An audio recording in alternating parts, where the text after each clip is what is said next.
Just fucking do it. Subscribe now.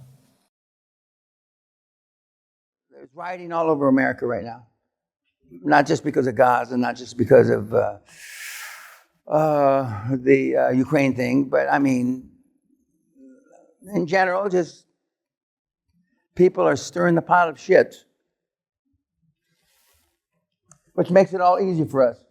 Well, we don't need about the SNP. We know that. There I am fighting for liberty in Scotland. Now, that's not much of an exaggeration what my dad looked like when he was in his 40s. That's not much of an exaggeration. He was a bad motherfucker, and I was scared to death of him. And when he told me to do something, I did it. Didn't ask any questions.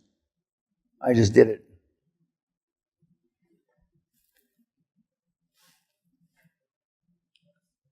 And that's when he was 24, and that's when he was 90.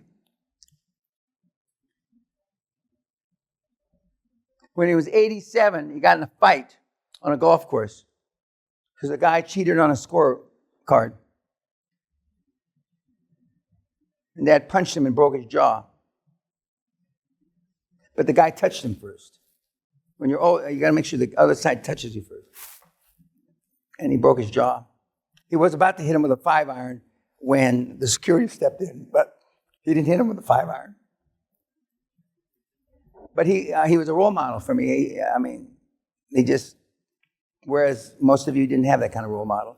He was a superhero. I had one every night I went home. This is burial.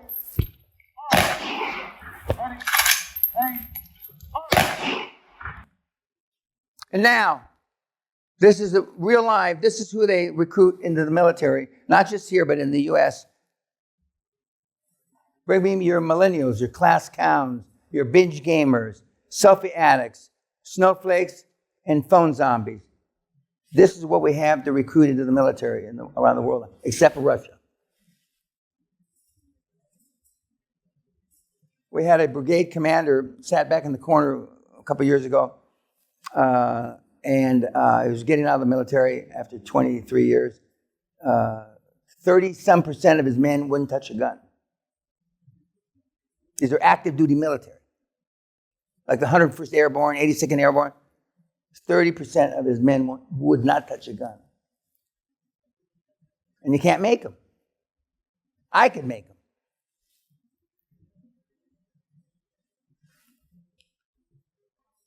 The majority of young people don't meet the basic physical and mental qualifications to serve. And they go in how they want to be friendly to you in boot camp now. And you wonder why we're fucked up. It's no secret the U.S. military is struggling to meet its recruiting goals. So the Army is taking a new approach to make sure no one is left behind. In tonight's Eye on America, CBS's David Martin shows us the boot camp of second chances.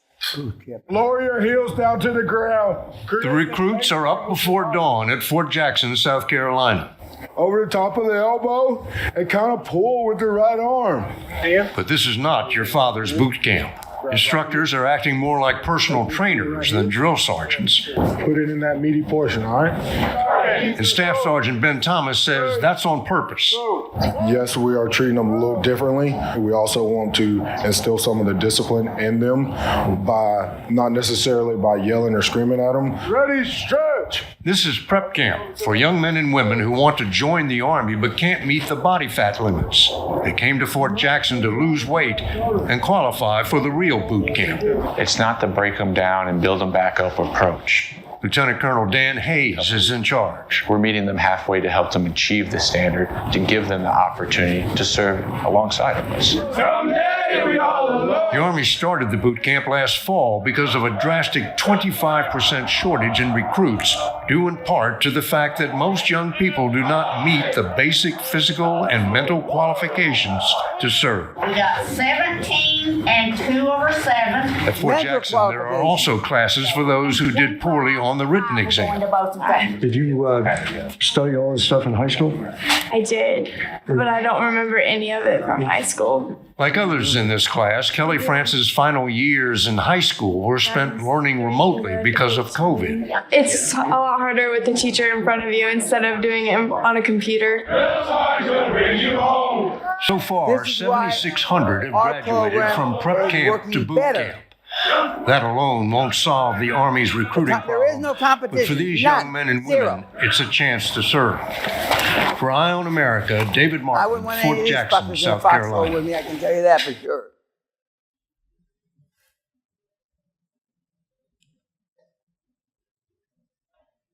And when I get them this young,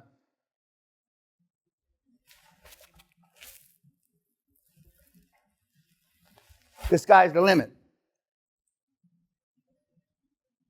Most of you that have kids, if they're older than 6 or 7, it's irreversible. Self-esteem is built the first 6 or 7 years. Just like the Spartans threw them in a ditch and they took the hardy ones away from their parents, your kids are through. They have no chance. Zero. And that's why it's easier for us.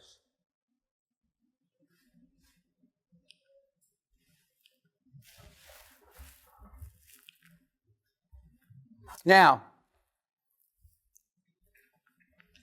at the recent Davos meeting at the beginning of the year, they went over some stats, studies they paid many tens of millions of dollars for that were never published or published rarely. For example, it will take 131 years for the world to close the gender gap. 131 years before you and I, or your gender and my gender, are considered equal. 131 years. It'll take 255 years for that same gap to be closed for finance. Listen, forget the 5, 250 years before men and women will be paid the same. 250 years. If we stopped all the stuff that people complain about global warming, January 1, this past January 1, and we did everything like we were supposed to, it would take 3,700 years for the world to become neutral.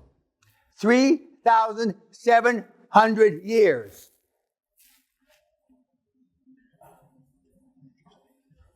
Are we pissing in the wind? Absolutely.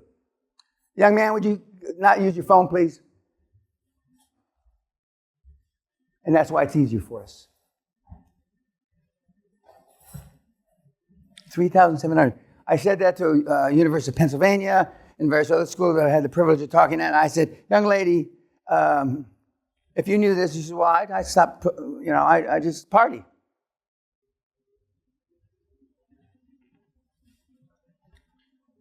We're pissing in the wind. And that's why people are afraid. Some people know that we're in the downtrend and we've already hit our apex, which makes it easier for us. I talked about high net worth.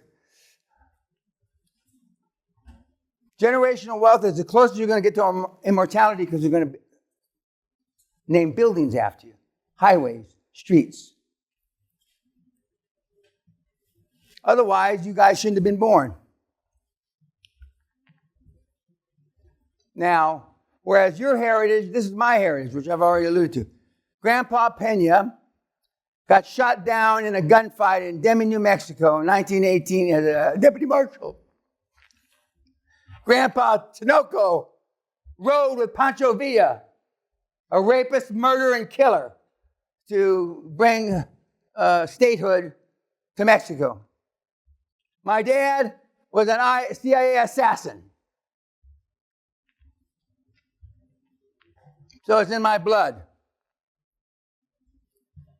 The most you've got in your blood, other than maybe syphilis and a few other things, is the fact that your parents were cunts. And they wanted to be your friend. That's the last thing we need. And of course, here we are in 2024. And again, we know there's no accident.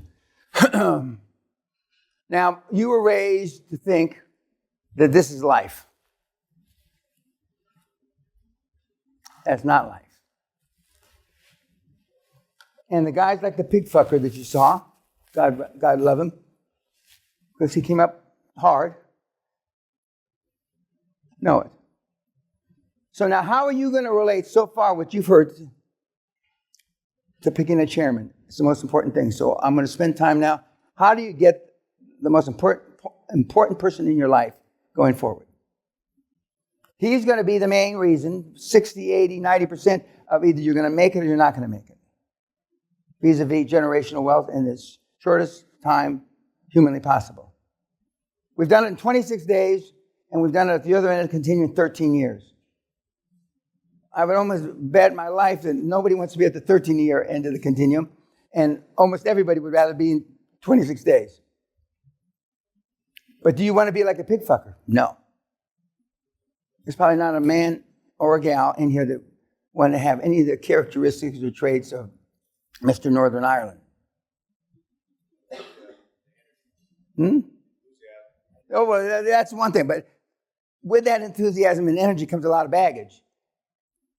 I mean, when I was teasing him about the 1917, or actually it's in the 1800s, potato famine, and how all the Irish people, not all, they starved to death. They came to the United States and they came to New York, etc. I've heard that fucking potato famine story 1,000 times from the Irish kids. And it was true. It was awful, you know.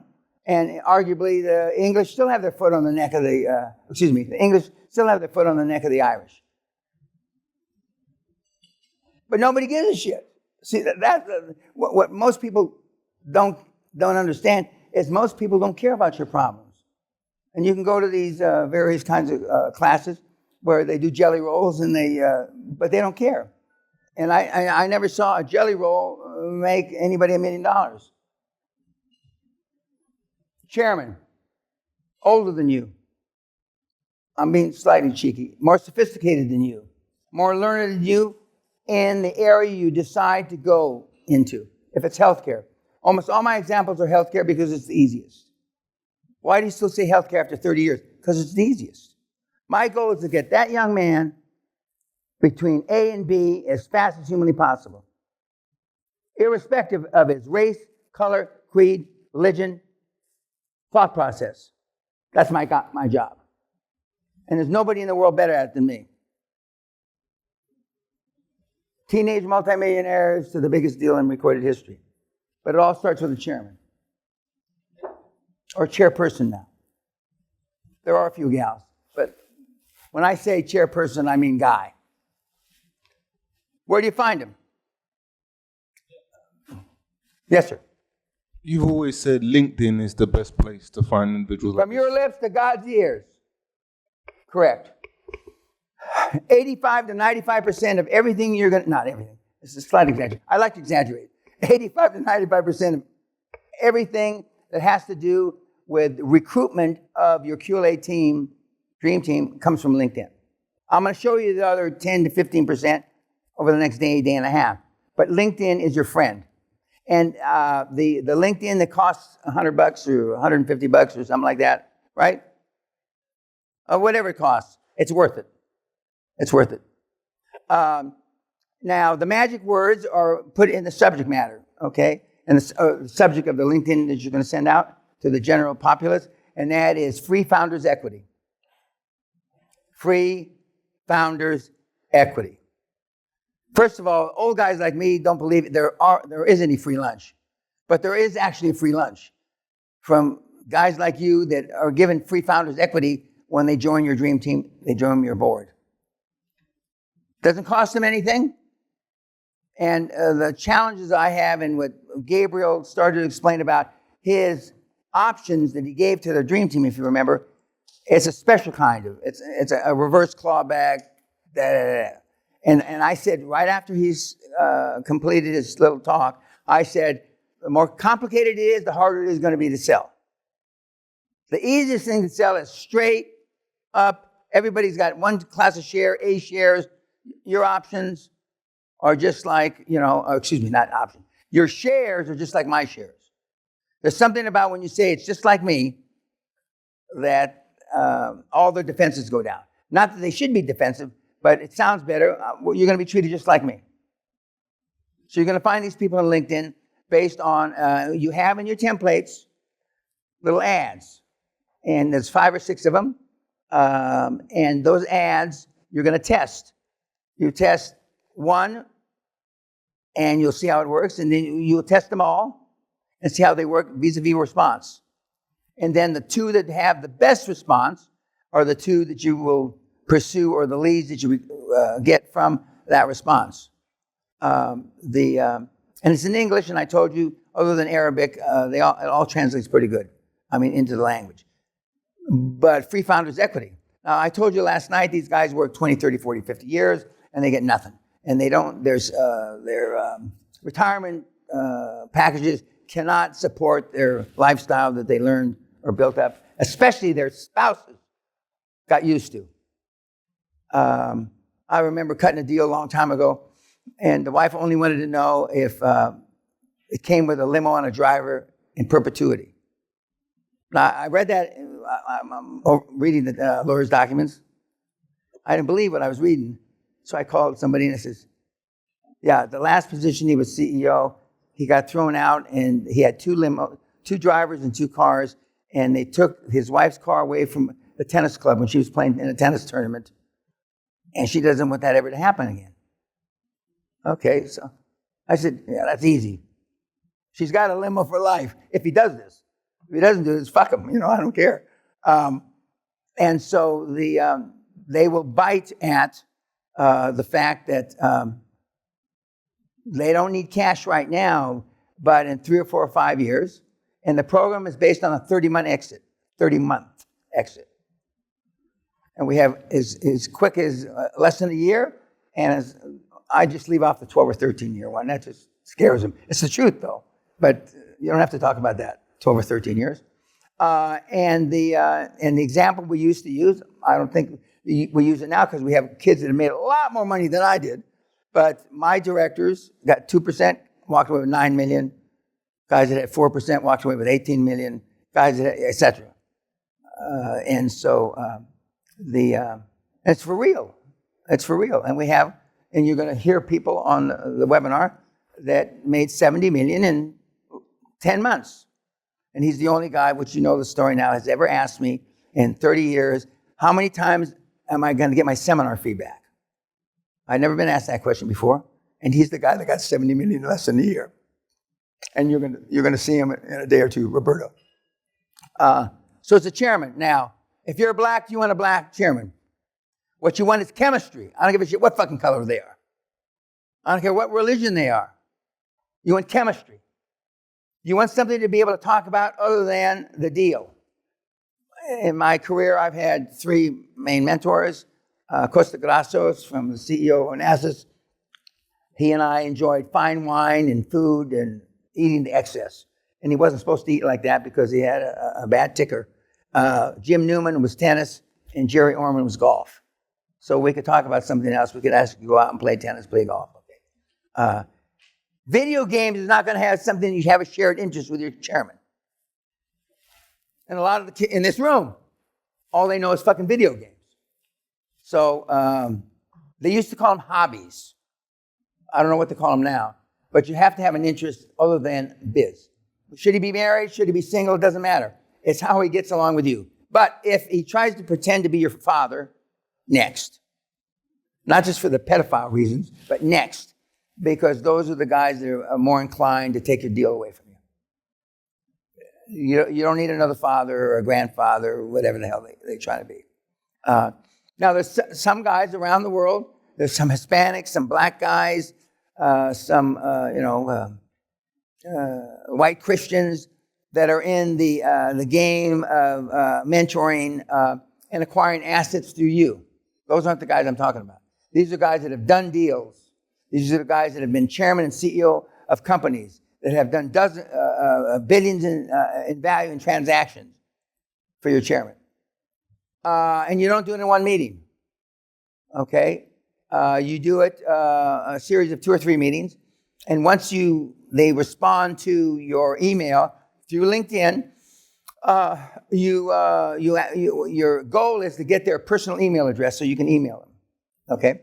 And they will give it, and a meeting. Now because of Zoom, probably more than half of the meetings aren't in person.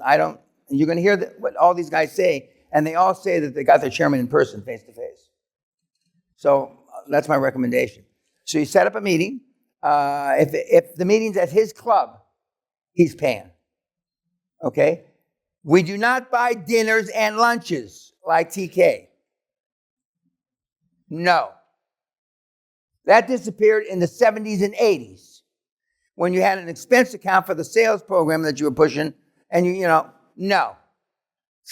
Dinners and lunches take time. And you don't have time. Now, a lot of these old guys have all day to do, nothing to do and all day to do it in. Lunches and dinners are dead, passé from the last century, literally. And I know some of you in this room are dinners and lunch guys. One, you get to feed yourself, and if it's not your money, off somebody else's account. This is the meeting, the first meeting in person should last, and it's really he's in control, 15 to 25 minutes. Now, if at the meeting he says, would you like to have lunch today? Fine. But if you don't go planning, and he will schedule the meeting based on what in the back of his head. As when I met Costa Gracias the first time, I showed up at 5 to 12, thinking that I was going to be able to take him to lunch. Okay. The 60-70% of the information that's on LinkedIn is legit. 20-30% isn't. Now, it's the little things that bother me. A guy says he's got an MBA from UCLA, Anderson School, okay? And really he's got those abbreviated MBAs, what do you call them? What? No, there's an abbreviated, there's a short MBA. Anyway, it's not a real MBA. He's got a PhD, but he didn't finish his dissertation. And the reason I had an ex-FBI and ex-CIA girl on my staff is to check those details. And it wasn't for me to embarrass them. I just say, next. We don't have a meeting. You either have a PhD from Columbia or you don't. The fact that you didn't put it in a dissertation means you don't have a PhD. You see it a lot in academia. You don't see it very much in the medical field because you were either an MD doctor or not an MD doctor. And you go to jail if you try to practice medicine without having an MD degree. And so the first meeting, you do a lot of due diligence. Okay, the guy that went to University of Texas, he was an All-American football player. He did this, or he went to Annapolis, or he went to the West Point. He's a part-time referee for an MMA or some crap. So you can have something to talk about if it comes up. If it doesn't come up, you don't talk about it. But when you walk in the guy's office in the foyer, and he's got Ohio State over every spare inch on his secretary's office, and you walk in and there's a big flag of Ohio State, whatever, he's obviously a football fan of Ohio State. He may have played football at Ohio State. So you learn all that. Some of the people you're going to meet with won't even read your presentation. I'm going to tell you about that, the executive summary and all that in a little while. They won't even read it. For whatever reason, they decided to give forth some time, or they're going to engage in pro bono charity work. You won't know the real reason other than they want to make money. Many people that are on LinkedIn say they're there to do charity work. That's horseshit. They're broke. Some will be as broke as you. It's hard to believe that. But some will be as broke as you.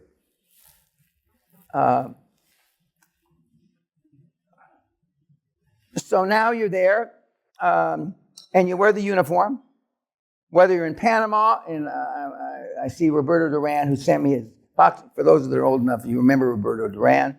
He sent me those boxing gloves. He's a fan of mine. He's a devotee of QLA. Okay? You go to Panama, the uniform. White linen, you won't be in Panama. Florida, not everybody. A lot of people say it's hot in Florida. Okay, well then go to Ohio. All I know is the uniform works. And how's your program worked out? It hasn't. In Bolivia, the uniform works. Australia, Hawaii, Tahiti.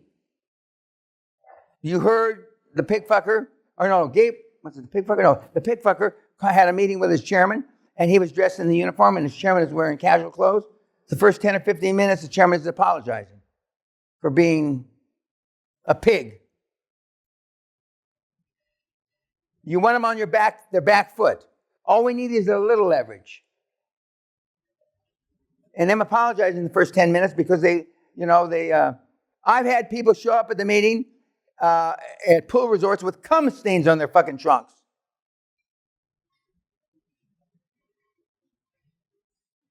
Spent an hour trying to explain. Next. This program, as Gabriel said, is a building block, both in the size of the deals and your experience. By the time you get down to the last board member, you will be a polished motherfucker. By the time you go for your account and law firm, you'll be more polished. And by the time you get to the poor bastard, a motivated seller, you'll eat them a fucking live. You use a fork to take their eyes out of their head. It's all building block. By the time you do your first deal, you will have made about 200 presentations, plus or minus.